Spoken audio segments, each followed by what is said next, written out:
His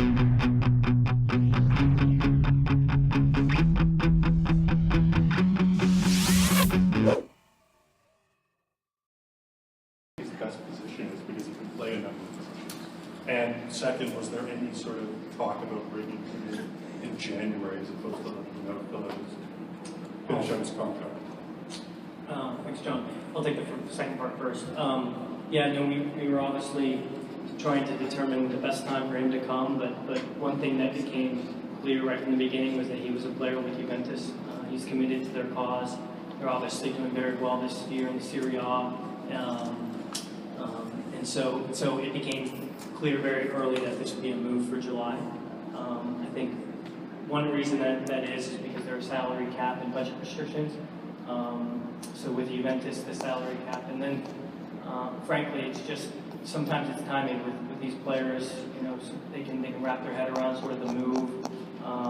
You know, we're not Pollyannish to think that it's not a significant move as we've seen in the past. So there are a number of reasons we thought that it would make sense for him to come in July. I'll turn it over to Greg to at least talk a little bit about the roster in terms of his positioning on the field. Yeah, for me, his best position is that of sort of a second forward or attacking midfielder. He'll play underneath Josie. Josie is the guy who can stretch out defenses, who can hold balls up and bring Sebastian into the game. But he plays very well in the gaps in between lines, and he gets himself facing forward very quickly. And then he is outstanding at taking players one-on-one, eliminating the first defender, looking at combining up people, and getting himself into areas on the field that very few players can really get into it, and then around the box. It's incredibly quick. He'll be a nightmare for opposing defenses, and I think he'll draw attention that will also allow other players to free themselves up. So for us, he'll play in combination with Josie, but likely underneath Josie, and looking to combine off of them. He has the ability to drift into outside positions and to come off the line. He has done that with Juventus as well. He clearly has that skill set to come off of a wide position into a gap and get the ball facing forward there as well. But initially for us is that he would play in the heart of the field, right in the middle of the field, making good decisions for us in attacking. Greg, he's probably the complete package in terms of a player. He scores goals, he takes free kicks, he's quick as you've said. But Giovinco is a very small package, he's only 5'5". What concerns do you have, and what have you spoken to him about in terms of coming to play in a big league where it is physical and where decisions are sometimes interpreted differently from the way they are in Europe, and how he's actually going to cope with the change from football to soccer, if you like? Yeah, to be fair, I don't really have any concerns. I think players of his size and caliber, they come with a lot of intelligence and a lot of awareness of what's going on around them. The big part here is it's not just Giovinco himself with just a mix of players. It's Giovinco with Josie, who is an intelligent player, with Michael, who is an intelligent player. We also look to put other intelligent players around him to be part of that cast. And so, as I've stated in the offseason, we want to be an intelligent team. We want to be a thought-out team, a disciplined team, an organized team, and we want to put all of those pieces together to help Sebastian to open those gaps for him to play. I don't have any concerns about his ability to succeed or the physicality of our league. He is incredibly intelligent and incredibly quick. I played with the player Mauricio Cienfuegos, who was not much bigger than Giovinco and not as quick as Giovinco, and he was quite an asset in the league. I'm confident that he will be as fantastic for us as anyone that's ever been added to a team in the league. Sorry. It was just, Tim, what is it about Sebastian that makes you believe you won't run into the same problems that you ran into with Jermaine? I would say this time around we learned sort of what to do again and what not to do, and I think the most important thing for me was that he was willing to meet us halfway. So last time we went out, we picked our player and we threw everything at him in terms of just marketing and the resource he would have with the team. This time we made sure that we said, you need to meet us halfway. This is a commitment by us. This is a big project. This is an important project for the club and for the team, but you have to want to do this too. So I met with him. I met with his family. We saw him in person play. We met him with his agent. We had his agent over. We were taking all the steps you can take in order to make sure that it's a good fit. That said, there's always a risk, right? This is a move. This is international football. Players move a lot, so they move all the time. So when we're operating, I've said this time and time again, when we're operating this arena, we're one of the few clubs in MLS who are willing to reach into this pool. You know, there are some risks, but we're okay with that. We're ambitious. We want to take this league to the next level. Most importantly, we want to win, and we think he's the player that can help us do that. Josh? Tim, I was just wondering, is this a deal that you could have done if it weren't done a free transfer? Like, I mean, somebody like Giovinco would not have come cheaply if he were mid-contract. You know, I think it's one of those things that, like I said before, it became very clear that we were looking at a July option. Well, what I would say is that there were a number of clubs, at least if you've read the reports in EPL, in France, that were after him. So we were competing with the top clubs around the world who were willing to pay a transfer fee as well as the salary that he's demanding. So do we think about it? Yeah, but I think we quickly moved to a July option because we thought it made sense for us and our team. Obviously, we have challenges this year in the sense that we start a number of games on the road, and I don't think it's necessarily the wrong thing to have your roster all planned out and saying, hey, he's going to come in July. I think it's actually the right thing. Neil? Tim, as you mentioned, there were a lot of big clubs linked to this player. Is there one reason you think he chose your club over theirs? And also, are you having to pay a premium to get a top player like him to come to North America? To answer your first question, I think it's one thing. I think it's MLSE, and I think it's the growth of Major League Soccer. So that's two things. I would say first MLSE and the breadth of what we can provide in terms of a sporting organization that is the center of a country. The eyes of a country in Canada are on MLSE and what we do, and everyone wants to be a part of it. I think that's a great thing. I think the opportunities we can provide, between entertainment, the city, I think it's obviously a fantastic city and with a population that's international and that is really sophisticated when it comes to soccer. The next thing is the growth trajectory of the league.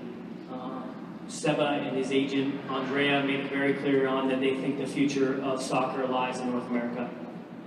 Maybe not so much in Italian soccer, but hopefully I'm not getting him in trouble. I think that over the next 10 years, you're going to see exponential growth in our league. This will not be the first big-name player that you'll see, I think, over the next couple of years. In fact, I think he's being a trailblazer. So I think between those two things made it maybe not an easy decision, but one that he was excited about. No, I don't think, like I just told Josh, I think it's, there are other teams that are willing to pay. I mean, if you follow the international transfer window in January, it's highly emotional. There are teams that are always willing to pay because they're in relegation battles, and the cost of relegation is much more significant than perhaps the cost of one player's wages. So I don't think in this case we necessarily paid a premium. I think it was market international value. No.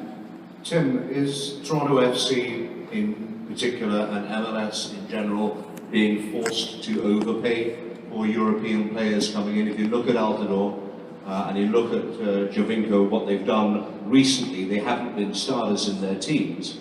And I wonder what the general view of that is. Is MLS in some ways being held to ransom? You know, I can't really speak about Major League Soccer league-wide. What I can speak to is in Toronto FC and what our vision is and what we intend to do over the next 3 to 5 years. And it requires having a core nucleus of players that have international reputation, but also that can contribute on the field. The combination of the two, in our opinion, will take us to new heights, will help us field a winning side and hopefully a championship side.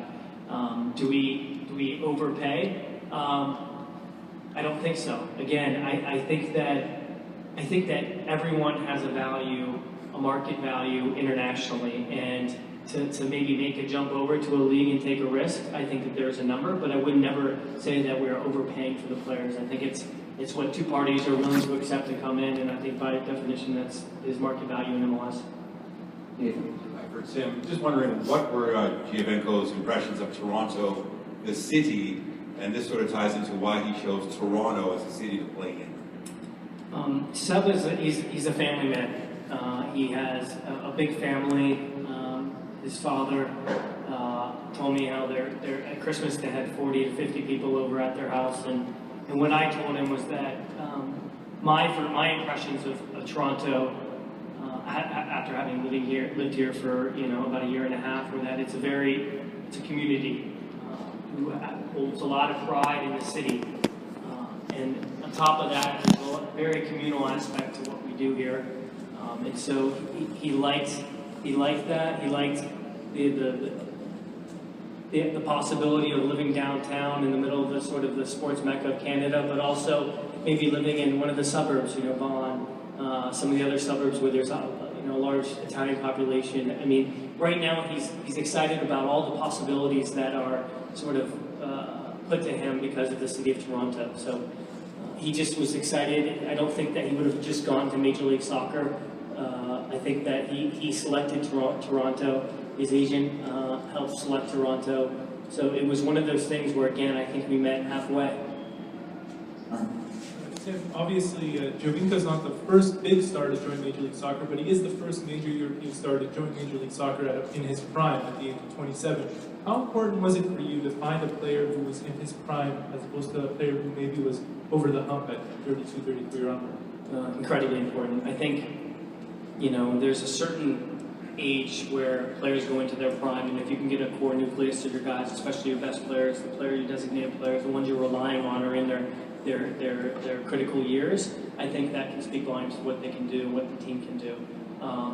So for our team, it was important because they can grow together. Josie, Michael, Seba, Jonathan Sorio, all these players, Nick Hagman, these players that are in either early to mid-20s, late 20s. I think that's something that's different that this league has never seen. Speaking specifically about Sebastian, this is a moment in time for Major League Soccer where we have never gotten a player, or that I can remember, from a top team in the top league who's willing to come over age 27. It just hasn't happened yet.